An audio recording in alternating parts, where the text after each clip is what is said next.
बाबूराव बाबूराव बाबूराव बाबूराव बाबूराव बाबूराव. सोलापुरात लागलाय? हो, सोलापूर मध्ये लागलाय. समजा प्लॉट घ्यायचा झाला तर आहे का आपल्याकडे? आहे की सोलापुरात? सोलापूर मध्येच आहे. अच्छा, साधारणपणे काय हे आहे आणि ते पण काय ते सांगा. काय सांगायचं? तुम्ही कशाबद्दल विचारतोय म्हणजे प्लॉट कोण बद्दल? बोलतो आपण? कामदेव रत्न पारखी. कामदेव? हा, सोलापूर मध्ये आहेत प्लॉट. कामदेव नाही सोलापुरात, मी कामदेव बोलतोय. बोला ना, तुम्हाला कुठे घ्यायचं आहे जागा? रिकामी जागा.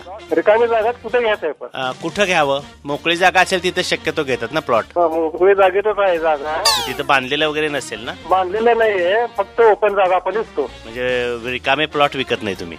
रिकामी जागा आणि ओपन प्लॉट करायचं म्हणतात ना. ओपन स्पेस जो असतो ना तो नकोय आपल्याला. आपल्याला ऍक्च्युली रिकामा प्लॉट हवाय. रिकामाच प्लॉट आहे. 1000, 1200, 1500 जसं तुम्हाला घ्यायचे आहे तसं. पण आम्हाला रिकामा प्लॉट हवाय ना. अहो, रिकामा प्लॉटच तुम्हाला सांगतो सर. हे पण तुम्ही म्हणाल ना ओपन स्पेस विकणार तुम्ही. ओपन म्हणलं, ओपन स्पेस म्हणलं तर ओपन प्लॉटिंगचा बिझनेस आहे आपला. आणि ओपन प्लॉट विकायचं म्हणजे तुम्ही ओपन प्लॉट्स विकता ना? ओपन स्पेस नाही, ओपन प्लॉट विकतो. मला रिकाम्या प्लॉट जो असतो की नाही, म्हणजे ज्याला जागा रिकामी असते असं आपण म्हणतो. मी आता तुम्हाला काय सांगू, आता रिकाम्या जागेतच बोलतो मी. रिकाम्या जागेचा प्लॉट, रिकाम्या जागा भरा. त्या जागेला 4 ते 4.5 लाख रुपये खर्च येतो तुम्हाला. आणि ओपन स्पेसला आता काय सांगू तुम्हाला, ओपन स्पेस ते राखीव जागा असते, गार्डन, लहान लहान मुलांना खेळण्यासाठी. लहान मुलं आम्हाला नाहीये. आज ना उद्या होतील ना. लगेच कसं होतील आज उद्या? तुमचं लग्न झालं नाही? लग्न व्हायला लागेल का त्यासाठी? मग आता जागा कशासाठी घेता? घर बांधण्यासाठी घेता का कसं एकदम ओपन ठेवण्यासाठी घेता जागा? मग लग्नाचा काय संबंध आहे? नाही, तुमचं लग्न झाल्यानंतर आज ना उद्या लग्न होईल किंवा पोरबाळ होणार नाही, त्यासाठी ती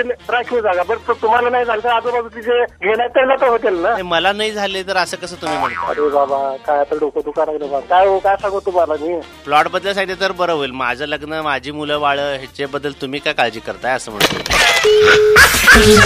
Baburao Baburao. Thank you sir. Thank you sir, तुमचा आवाज ऐकल्याबद्दल थँक्यू. काय फारच चिडला राव तुम्ही. नाही, थँक्यू सर. आज म्हणजे माझा आवाज आता सगळीकडे पोहोचल ना सर? हो, पोहोचणार. बाबूराव बाबूराव.